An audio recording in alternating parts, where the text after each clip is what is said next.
que trae una pequeña porción de la palabra y preparar nuestros corazones para la Santa Cena. Dios les bendiga. Dios les bendiga, estimados hermanos. Como dice el cántico, nada soy sin ti. Eres mi tesoro. Todo lo que tengo es por ti, Señor. Bendecimos el nombre de Dios. Qué hermoso es cuando vemos una familia como la familia Pedreira que está bendiciendo al Señor.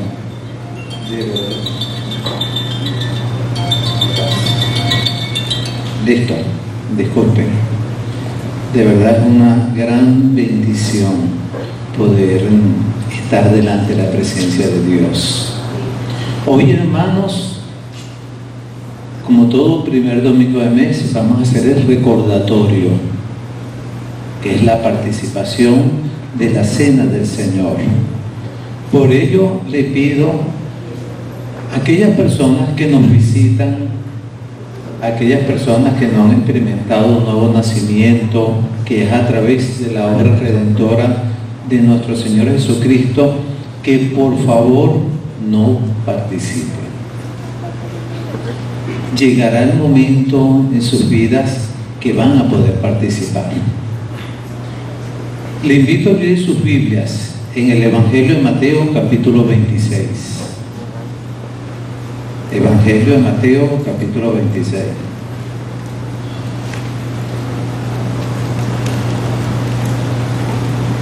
Vamos a leer el pasaje cuando el Señor Jesucristo llevó a sus discípulos a Getsemaní. Y eso lo comprende del verso 36 al verso 42. Mateo 26, versos 36 al verso 42. Okay, lo están buscando. ¿Lo tenemos? Leemos en el nombre que es por encima de todos los nombres. Vamos a leer en el nombre de nuestro Señor Jesucristo. Entonces Jesús llega con ellos a un lugar llamado Getsemaní y dice a los discípulos: sentaos aquí mientras voy allá y oro. Y tomando a Pedro y a los dos hijos de Zebedeo, comenzó a entristecerse y a angustiarse.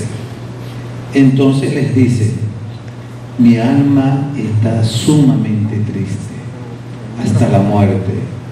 Quedaos aquí y velad conmigo. Y yendo un poco más adelante, cayó sobre su rostro, orando y diciendo: Padre mío, si es posible, pasa de mí esta copa, pero no como yo quiero, sino como tú. Luego va a los discípulos y lo halla durmiendo y dice a Pedro: ¿así que no podéis velar conmigo una sola hora?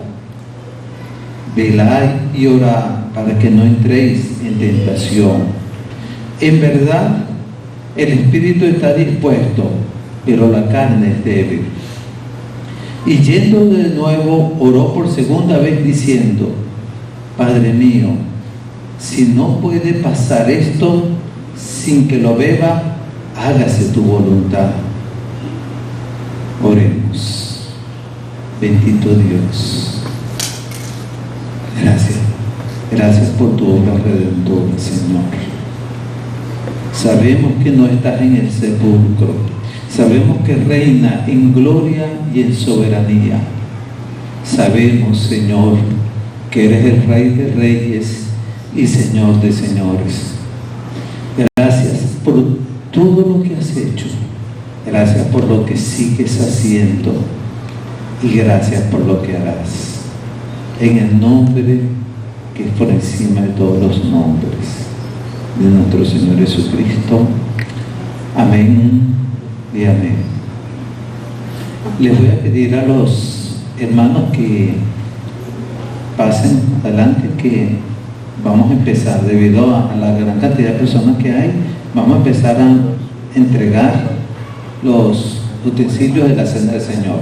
Por favor, como se planteó en un principio, aquellas personas que no son creyentes y aquellos que nos visitan por primera vez y que no conocen el significado de lo que vamos a hacer, que por favor no participen. Pueden pasar. Aquí leemos Leímos ahorita el pasaje difícil de la vida del Señor Jesucristo. Nos dice que estaba entristecido y angustiado de gran manera. Dios hizo la obra redentora, no como Dios, sino como hombre. En su condición hipostática, que es 100% hombre y 100% Dios, Él no se valió de su condición divina, sino como hombre. Hermanos, en Romanos capítulo 3, verso 10 nos dice: no hay justo ni aun uno. La salvación, la redención del hombre no podía depender del hombre por una simple razón: el precio que había que pagar para llegar a la presencia es la presencia de un Dios sacrosanto, es un Dios santísimo, y el hombre en su condición natural nunca tendrá la posibilidad de alcanzar esos méritos. Por ello, por ese amor de Cristo Jesús por cada uno de nosotros, Él se sacrificó. Sacrificio de un inocente. Por ello, hermano, debemos de cada vez que pensemos en servir al Señor, que pensemos en obrar, empecemos en llevar una vida en santidad. Recuerda que lo hacemos por alguien, por el único que se sacrificó y que podía alcanzar los méritos para poder saciar las exigencias que Dios estaba estableciendo.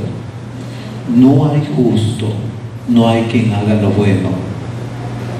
El hombre sin Cristo tiene el derecho al infierno y es su única opción. Con Cristo gobernamos y reinamos en la eternidad de su presencia.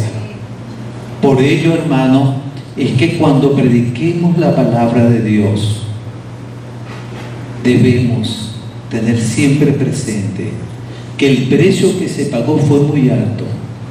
La salvación no es gratuita, no, fue demasiado costosa, fue un precio demasiado alto, y es necesario que nosotros siempre lo tengamos presente, y aquellas personas que están recibiendo la palabra puedan entender que el precio que se pagó por cada uno de nosotros fue un precio que solamente uno podía pagar, y fue a través de la obra del Señor. Por ello, de verdad que vale la pena servirle al Señor, vale la pena honrar a aquel que nos restauró, a aquel que nos bendijo y a aquel que nos santificó. Ahora, en torno a la cena del Señor, leemos en 1 Corintios, capítulo 11, se lo voy a leer, no lo busquen ustedes. Versos 27 al 29 nos dice: de manera que cualquiera que comiera este pan o bebiera de esta copa del Señor indignamente, será culpado del cuerpo y de la sangre del Señor. Por tanto, pruébese cada uno a sí mismo, y coma así del pan y beba de la copa, porque el que come y bebe indignamente, sin discernir del cuerpo del Señor, juicio come y bebe para sí. Por ello, conforme a la palabra de Dios, no a nuestro criterio, sino a la palabra de Dios, que le pedimos que si no conoce el significado de la cena del Señor, que por favor se abstenga. La cena del Señor es un recordatorio y nos llama a una profunda reflexión. Tenemos todos el pan, tenemos todos el vino, todos los que van a participar. Entonces, leemos en la palabra del Señor en 1 Corintios, capítulo 11, versos 23 y 24. Porque yo recibí del Señor lo que también os he enseñado que el Señor Jesús, la noche que fue entregado, tomó pan y habiendo dado gracias, lo partió y dijo: tomad y comed, esto es mi cuerpo, que por vosotros he partido, haced esto en memoria de mí. Levantemos el pan y lo hacemos en memoria de nuestro Señor Jesucristo. Puede participar.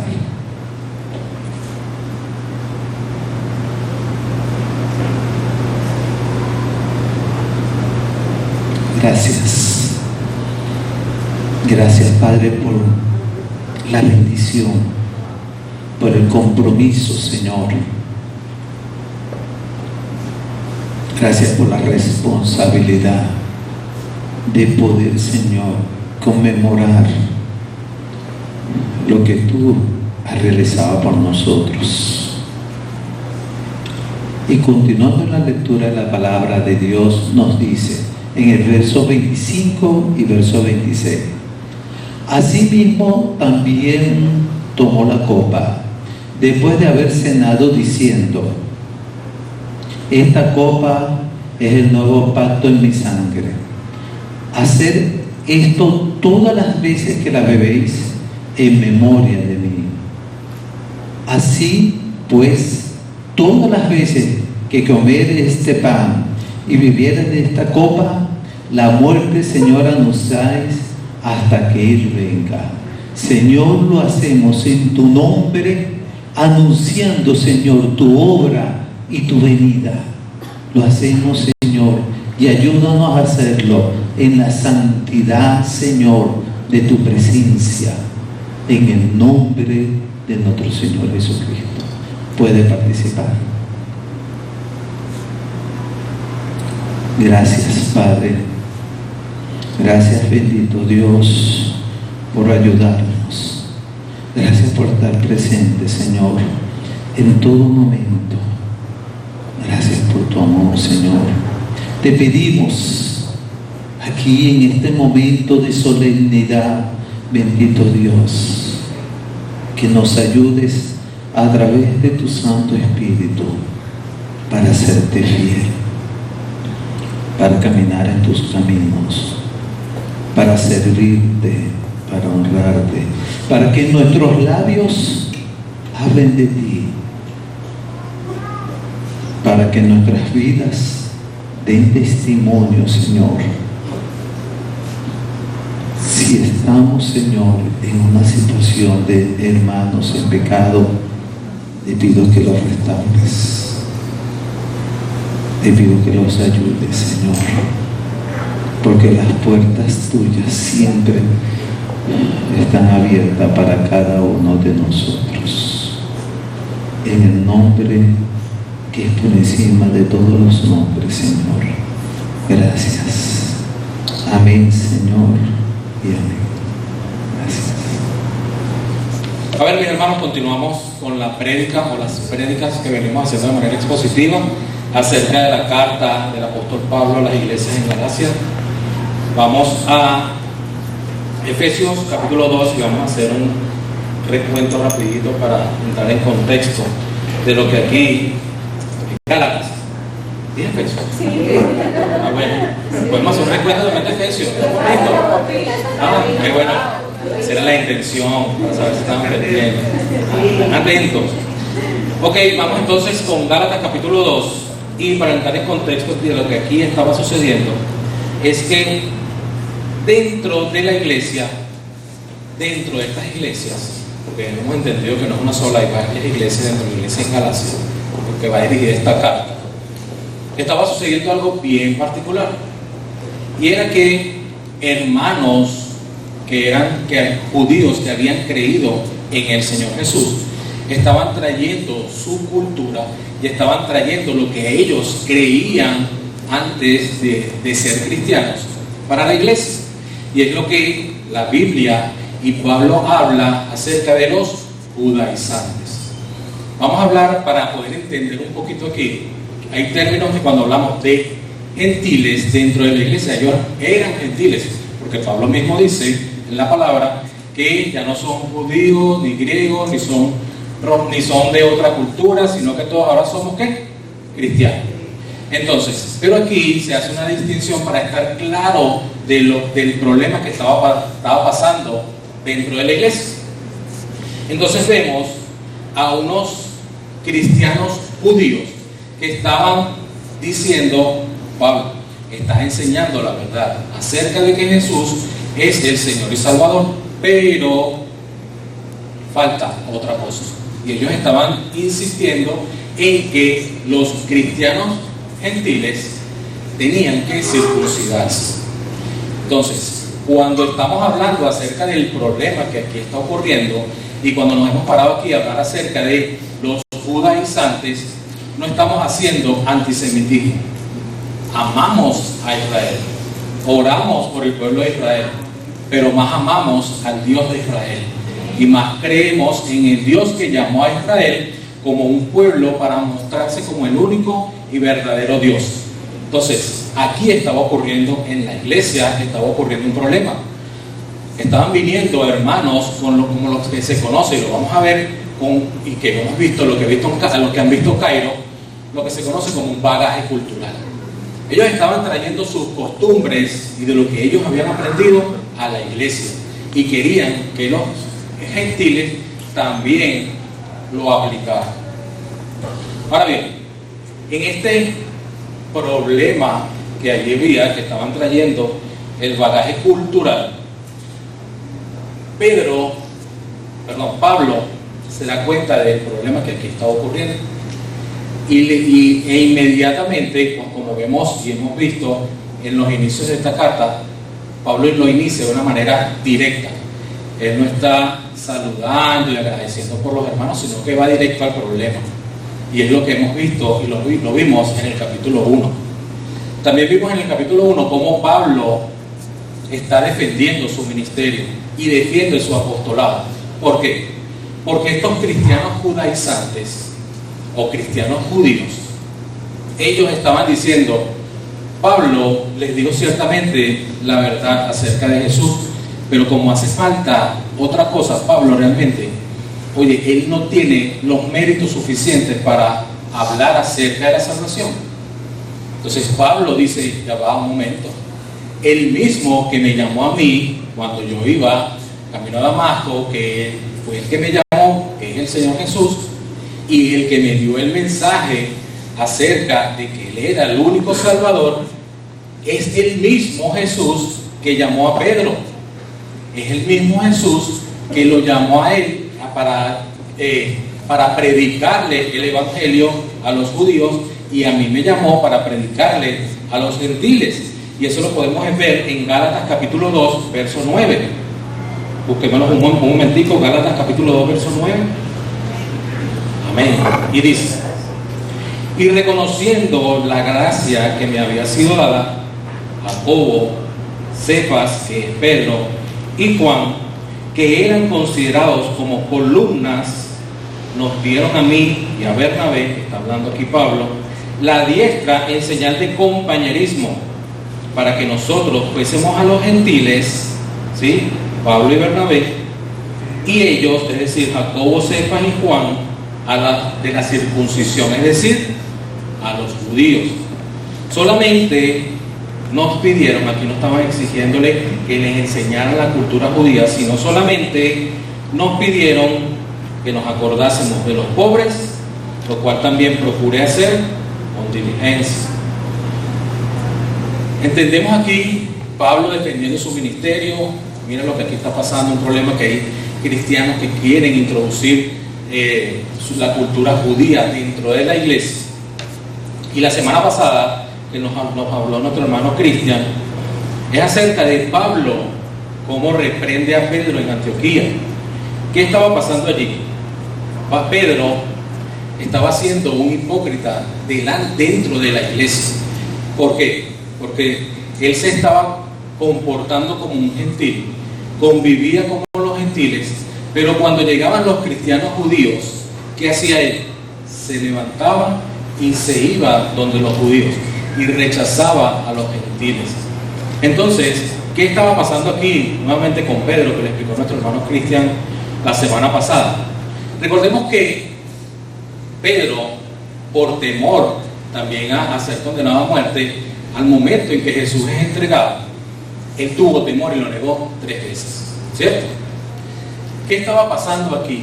Si vemos la escena en frío, es que Pedro nuevamente está negando al Señor Jesús con su comportamiento.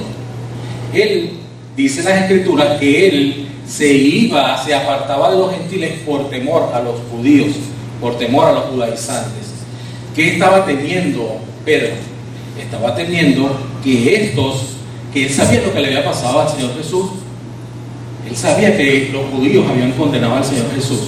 ¿Y cuál era el temor que él presentaba? En que él vaya a ser condenado por los mismos judíos. Entonces, ese era el temor que Pedro estaba presentando allí. ¿Y qué hace con su actitud? Niega nuevamente al Señor Jesús. ¿Por qué? Porque el Señor Jesús le había mostrado a él amor, gracia, que tenía que amar a las demás personas. Él estuvo con el Señor Jesús cuando estuvo con la mujer en el pozo, la samaritana. Él estuvo cuando sanó a los leprosos, que eran para los judíos, eran contaminados y no te podías acercar a ellos. Entonces aquí, con la actitud del hermano Pedro, lamentablemente estaba nuevamente negando al Señor Jesús y estaba saliendo nuevamente a relucir el viejo hombre de nuestro hermano Pedro. Ahora bien, con esta actitud de un líder y columna de la iglesia, dice la Escritura que él estaba, que con esta actitud él arrastró a varios cristianos judíos. Dentro de ellos está Bernabé. Bernabé, que también era de buen corazón, lamentablemente al ver el ejemplo del hermano Pedro, siguió ese mal ejemplo. Miren lo complicado y lo bien delicado del asunto. Y no solo tenemos que vernos aquí en el modelo de Pedro, que nosotros que creemos en el Señor Jesús, cómo estamos modelando o cómo podemos modelar a otras personas quizás que nos están siguiendo. Llámese un discípulo, llámese personas del mismo ministerio donde usted está, llámese su familia, sus hijos. Cómo nosotros podemos influenciar con nuestras acciones de buena o de mala manera. Aquí Pedro estaba actuando o estaba guiando a varios cristianos judíos, los estaba mal guiando. ¿Por qué? Porque ellos se estaban apartando, al igual que Pedro, de los cristianos gentiles. Ahora bien, vamos a Gálatas capítulo 2, verso 4 para iniciar la prédica. Ya entendimos un poco de entrar el contexto de lo que hemos venido hablando. Entonces aquí arrancamos la prédica, oramos y arrancamos. Padre, en el nombre de Jesús, gracias Dios por la oportunidad que nos da, Señor, de poder estar nuevamente reunidos como un solo cuerpo, Señor. Gracias porque podemos hoy adorarte y cantarte. Pudimos compartir la cena, pudimos ministrar todo el cuerpo de Cristo en uno solo, Señor. Gracias porque hoy podemos estar aquí cuando en muchos lugares no se puede predicar tu palabra, no se puede ni siquiera hablar de ti, Señor. Hoy tenemos el privilegio de hacerlo. Señor, eso es una bendición poder hacerlo. Quiero pedir en el nombre de Jesús que podamos, Señor, comprender y entender lo que hoy tú aquí tienes preparado para nosotros, Señor, y que puedas iluminarnos, Señor, a través de tu palabra, de lo que aquí vamos a hablar. En el nombre de Cristo Jesús. Amén. Gálatas capítulo 2, verso 4 dice: pero cuando vi que no andaba rectamente, está hablando Pablo acerca del comportamiento de Pedro, pero cuando vi que no andaban rectamente conforme a la verdad del Evangelio, dije a Pedro delante de todos. 2.14. Pero cuando, ¿qué dije de otra vez? Bueno, quiere decir que están atentos, hermano. Consuelo, voy a necesitar los lentes. Me reniego usar lentes y ya no puedo. Gálatas 2.14. Pero cuando vi que no andaban rectamente conforme a la verdad del Evangelio, dije a Pedro delante de todos: si tú, siendo judío, vives como los gentiles y no como judíos, ¿por qué obligan a los gentiles a judaizar? Le está diciendo, mi hermano querido, como dicen los hermanos de Margarita, mi hermano querido, si tú vives con ellos, si tú compartes con ellos, si tú te hiciste como ellos, ¿por qué le estás obligando a ellos ahora a que internalicen las costumbres judaicas? Es más, ¿por qué tú estás obligando a los gentiles a que ellos se circunciden y comiencen a judaizar a los demás? Pedro, ¿qué está pasando contigo? ¿Por qué estás haciendo esto? Y es la pregunta que dice, si tú, hermano querido, vives y estás conviviendo con ellos y te hiciste como ellos, ¿cómo es posible que ahora tú les mandes o les estés ordenando u obligando a que deban circuncidarse? Escuché una prédica con respecto a esto bien interesante, que él decía que seguramente estaban unas mesas, como Cristo nos estaba hablando la semana pasada, y ellos decían que quizás en la mesa había cochino. Para el judío el cochino es impuro, pero quizás ahí él compartía el alimento con ellos, porque dice que se hacía y compartía con ellos. Pero ¿qué pasa? Que cuando llegaban los judíos, los cristianos judíos, se levantaba y se hacía el santo, se hacía como el que no se había contaminado con ellos. Entonces él le dice, pero si tú ya vives y convives con ellos, ¿por qué te comportas de esa manera y por qué estás obligando a estos hermanos también a judaizarse? Ahora bien, Pablo le dice a Pedro aquí algo interesante, le dice, no andas rectamente conforme a la verdad del Evangelio. Ahora bien, y es una gran pregunta, ¿cuál es esa verdad del Evangelio? ¿Qué es la verdad del Evangelio? Porque Pablo le dice a Pedro, no andas conforme a la verdad del Evangelio. La Biblia, cuando habla acerca de la verdad del Evangelio, entendiendo la palabra Evangelio como las buenas nuevas o la buena noticia, Gálatas capítulo 1, verso 6 dice que es la única buena noticia. Pablo allí dice que si alguien predica un evangelio distinto, sea anatema, sea maldito. Es decir, no hay otra buena noticia, no hay otra verdad, que Cristo es suficiente. No debe colocársele otras cargas o una carga distinta. Solo Cristo es suficiente. Hechos capítulo 20 y 24 dice que esa buena noticia es la gracia de Dios. Romanos 1:19 dice que esa buena noticia es acerca de su Hijo. Romanos 15:16 que esa buena noticia es acerca del Dios Padre. 1 Corintios capítulo 9 verso 12 dice que esa buena noticia es el llamado realizado por Cristo. 2 Corintios capítulo 4 verso 4 dice que esa es una noticia gloriosa. Efesios 6:15 dice que esa es una noticia de paz. Y Apocalipsis capítulo 14 verso 6 dice que es una noticia eterna, que esa noticia no tiene fin. Ahora, en resumen, ¿qué podemos aprender de todos estos versículos? Que la buena noticia, que esa noticia eterna es acerca de su Hijo, que esa noticia es acerca de solamente Dios, que esa es una noticia gloriosa, que es una noticia de paz y que es una noticia eterna. Y Pablo le reclama a Pedro y le dice, tú no estás andando en esta buena noticia. ¿Por qué? Porque estás colocando cargas distintas de que Jesús no es suficiente. El pastor John MacArthur dice acerca del Evangelio que esa es la naturaleza y la esencia de Dios, de su cualidad. Ahora bien, ¿qué significa o por qué la Biblia utiliza la palabra evangelio o buenas noticias? Se traduce o se escribe evangelium. ¿Y qué significaba esto? Estaban en guerra los pueblos, y cuando una persona venía con el estandarte, con caras alegres, con coronas, contento, ¿qué estaba pasando? Era que había una victoria. Entonces que el pueblo estaba ganando. Y cuando lo veían decían Evangelium.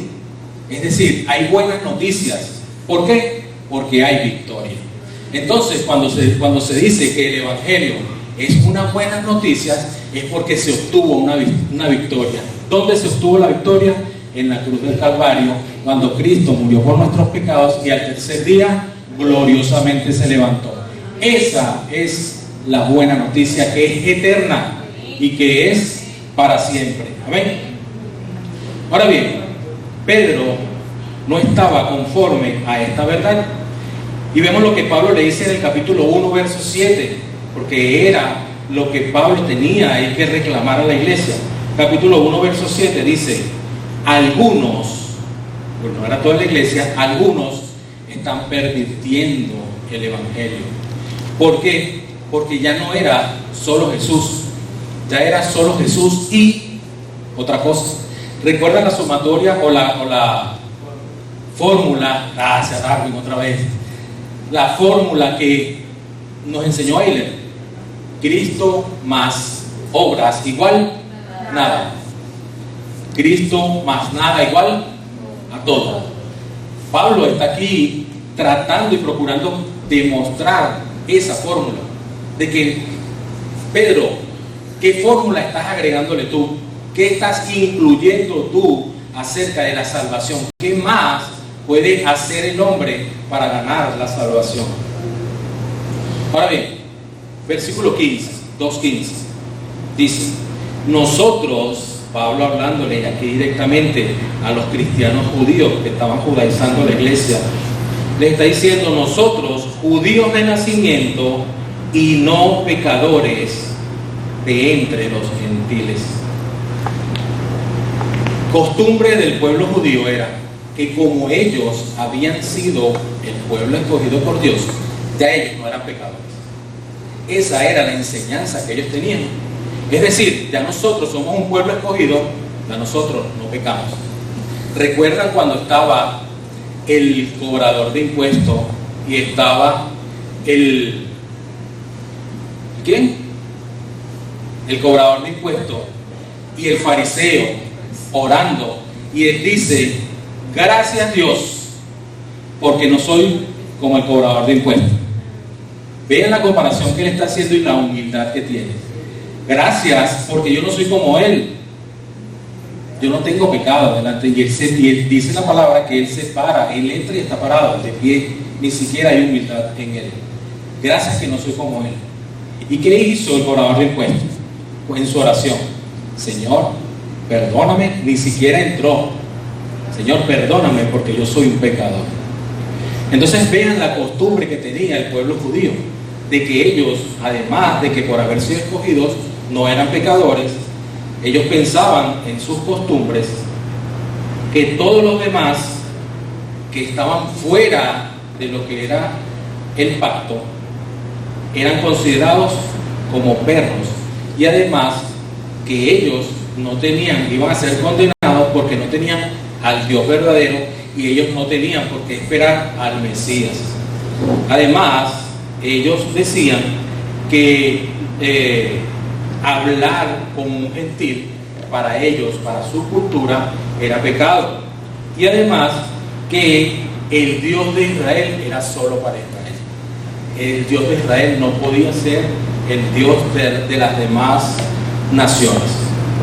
Entonces Pablo le dice a Pedro, seguimos en el versículo 16, sabiendo, y aquí la palabra clave es esa, sabiendo que el hombre no es justificado por la obra de la ley, por las obras de la ley, sino por la fe de Jesucristo. Y aquí la palabra clave es sabiendo. Es decir, ustedes ya han entendido que Cristo es suficiente. Ya ustedes han comprendido que el sacrificio que hizo Jesús en la cruz del Calvario es suficiente para justificarnos delante de Dios. Y aquí vamos a comenzar a hablar de esta palabra bien interesante, que es la justificación. Muchos no conocemos o no conocíamos y no conocemos esta palabra, el término justificación. Dentro de la creencia cristiana o dentro de las creencias religiosas, la única que cree acerca de la justificación solo por la fe en Jesucristo es la cristiana. Las demás creencias, las demás religiones no creen en que solo Jesús es suficiente. Muchos creen y piensan que es Jesús en algunas más otro o más otra. Es Jesús, por ejemplo, y María, que María intercede en Jesús y Jesús intercede al Padre. Entonces, pero la Biblia no lo dice de esa manera. O José Gregorio, o Buda, o X. La única creencia religiosa, nosotros los cristianos, creemos por lo que dicen las Escrituras, no porque nadie nos ha enseñado, sino porque Dios, en la iluminación de la palabra, nos lo ha revelado, que es única y exclusivamente por la fe en Cristo, en que cada uno de nosotros es justificado. Ahora vamos a ver, voy a dar un ejemplo para explicar esto que hay años tratando de explicar. Vamos a ver si lo puedo explicar con un ejemplo que más o menos se vea claro. Yo estoy siendo acusado de un delito, ¿sí? Y está el juez y está una condena a la muerte. Yo, mostrando los elementos probatorios, me voy a justificar de mi inocencia. Es decir, yo tengo que mostrar mis pruebas para justificarme como inocente. Eso es lo que se conoce como justificación en nuestro ámbito. ¿Cómo te justificas? Con mis pruebas, y por tal yo soy justificado y soy justo y soy inocente. Pero la Biblia no lo trata así. La traducción de justificado se lee dikaio, y esta es la justificación que da Dios al hombre. Es decir, una justificación divina, no una justificación humana.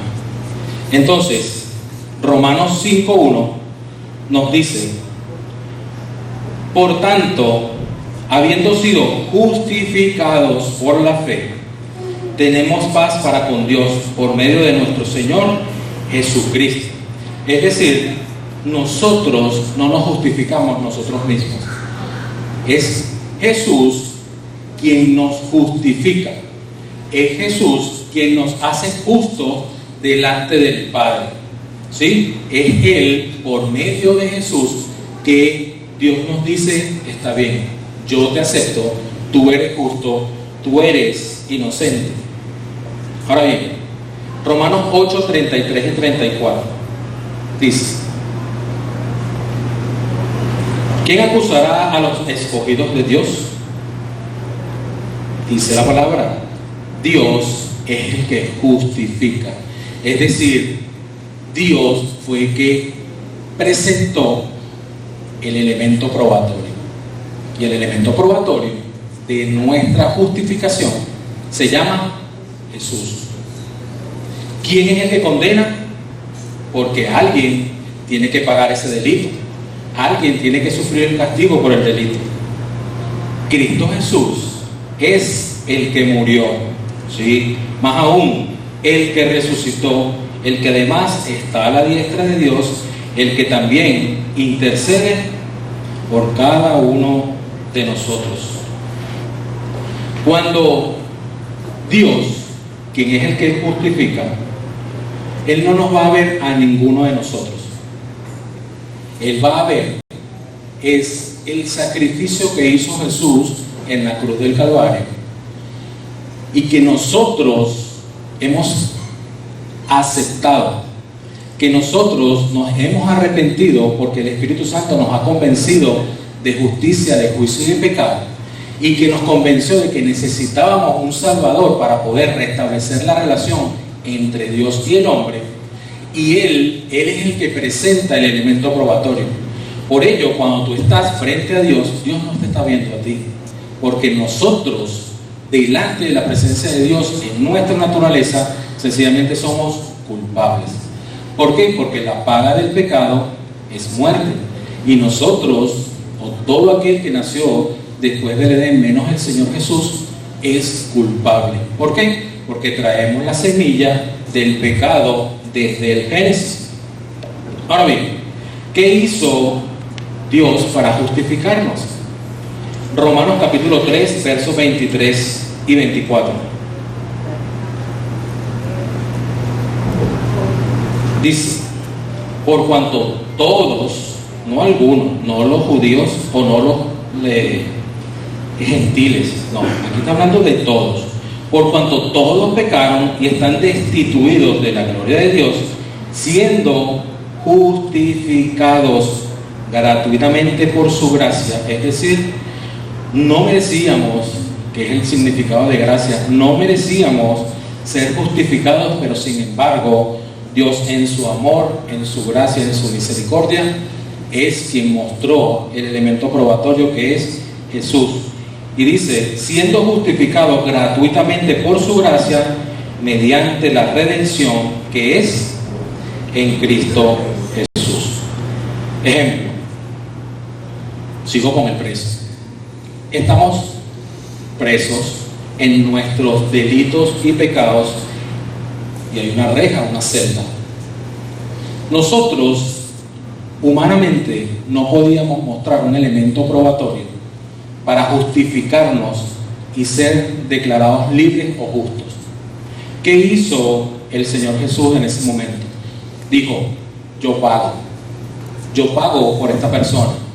Y como dice Colosenses, en ese momento en que nosotros ponemos nuestra confianza en Jesús, ¿qué pasa? Estamos siendo traspasados, se abren las celdas de nuestra oscuridad y nuestros delitos y pecados, y comienza a brillar en nosotros la luz que es el Espíritu Santo. En ese momento es que nosotros somos justificados. ¿Por qué? Porque hemos aceptado seguir a Jesús, porque nuestra fe y nuestra confianza está puesta ¿en quién? En Jesús. Ahora bien, ¿qué se está presentando aquí? Aquí se está presentando algo interesante que nos lo dice 2 Corintios capítulo 5, 21 con respecto a la justificación. Y dice, al que no conoció pecado, está hablando de Jesús, al que no conoció pecados, por nosotros se hizo pecado, para que fuéramos hechos justicia de Dios en él. Es decir, el Señor Jesús fue tratado como un impío, y nosotros fuimos tratados como el Señor Jesús. ¿Por qué? Porque el castigo que merecíamos nosotros, ¿sí?, lo tomó Él. Y Él, que no merecía castigo, por su gracia y misericordia lo tomamos nosotros, o nos fue dada a nosotros. Eso es lo que se conoce como la doble imputación. Es decir, allí hubo un cruce. Usted que merecía el castigo no lo va a pagar. Él que no merecía castigo por cuanto Él nunca pecó, pero se hizo pecado por nosotros, Él es el que recibió el castigo. Entonces allí hay una doble imputación. Usted que está condenado ahora es libre, y usted que es libre y santo es condenado. Ahora bien, Gálatas capítulo 2, de versículo 16, un poquito más adelante en la parte B, dice, nosotros, Pablo hablándole aquí a los cristianos judíos, nosotros también hemos creído en Jesucristo para ser justificados por la fe de Cristo, y no por las obras de la ley, por cuanto por las obras de la ley nadie será justificado. Ahora bien, ¿quién goza de esa justificación? ¿Quién es el que es justificado? Muchos quizás podrán decir, bueno, toda la humanidad, todos son justificados, pero la Biblia dice todo lo contrario. Se lo presento en un ejemplo. Sigo con el preso. Está una persona, el imputado o el preso. Está el fiscal, que es el que va a acusar, y está el juez, ¿sí? Y sale un defensor y dice: mira, si tú te arrepientes de lo que hiciste, te arrepientes de tu pecado y colocas tu fe en Jesucristo, todos tus pecados te van a ser perdonados. Pero el que está condenado, porque si nacemos de una vez bajo condenación, como lo está hablando mi hermano Will, dice: mira, yo no he robado, yo no he matado, yo no digo mentiras, yo honro a mis padres, yo soy lo suficientemente bueno, yo soy chévere, como dice la hermana Abel. Yo no merezco a Jesús, yo no merezco que nadie haga algo por mí. Yo soy lo suficientemente bueno y yo merezco ser salvo por mis obras. Esa persona aquí realmente no está aceptando la justificación, que es la única manera que la Biblia nos dice por cual las personas han de ser justos delante de Dios. Entonces, decir que la justificación es para todos es un error. La justificación es para aquellos que han aceptado a Cristo como su Señor y Salvador y han puesto su esperanza y su fe en Él. ¿Que está abierta para todos? Sí.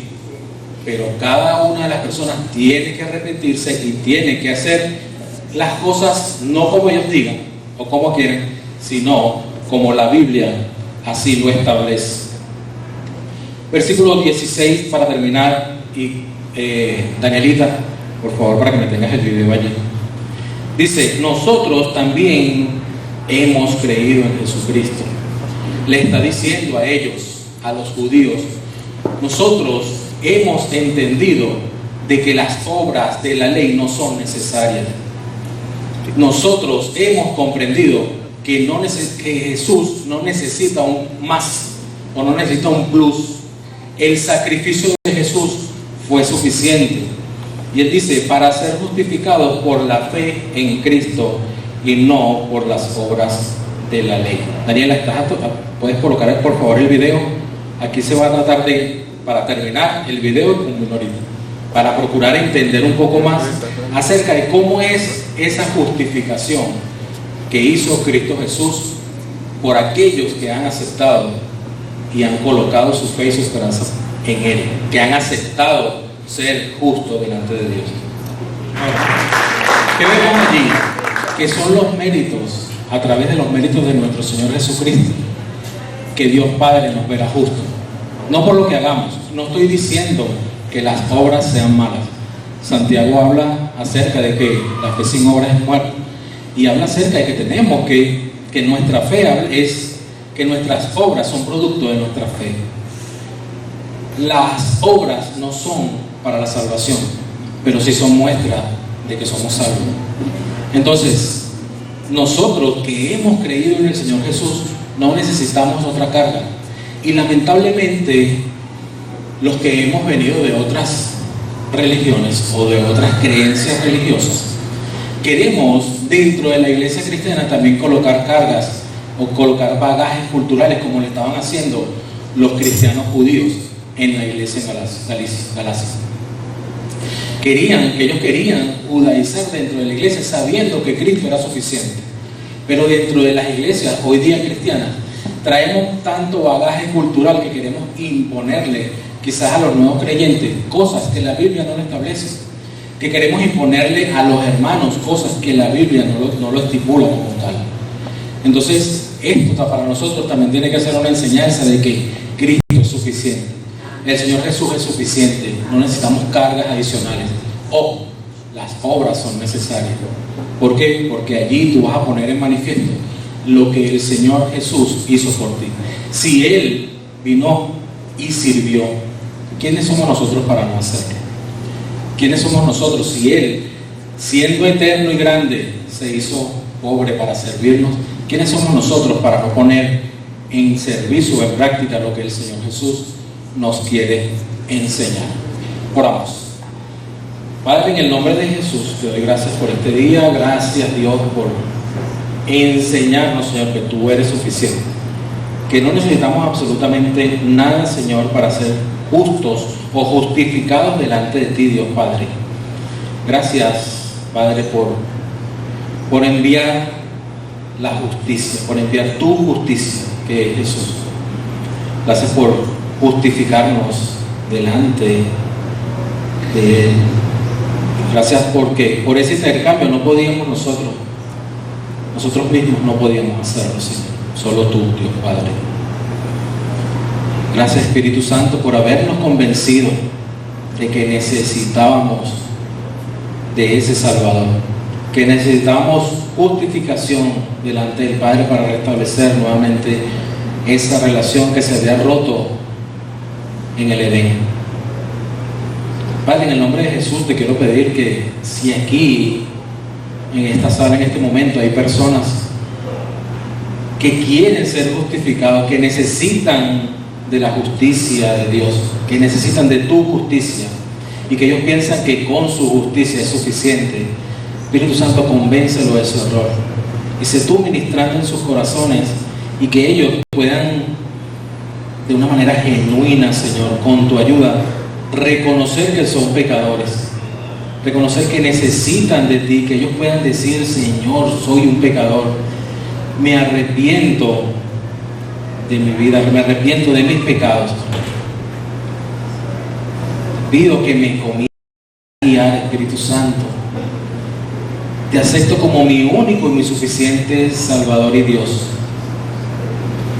Te pido, Espíritu Santo, que me selles y que inscribas mi nombre en el libro de la vida, para si parto hoy de esta tierra, pueda, al estar delante de ti, Dios Padre, no me veas a mí, sino que veas a Jesús, porque ya tengo la justificación que tú has enviado a la tierra. Todo esto lo pido en el único nombre del Señor Dios, dado a los hombres, por el cual cada uno de nosotros ha de ser salvo. En el nombre de Cristo Jesús. Amén. Dios le bendiga.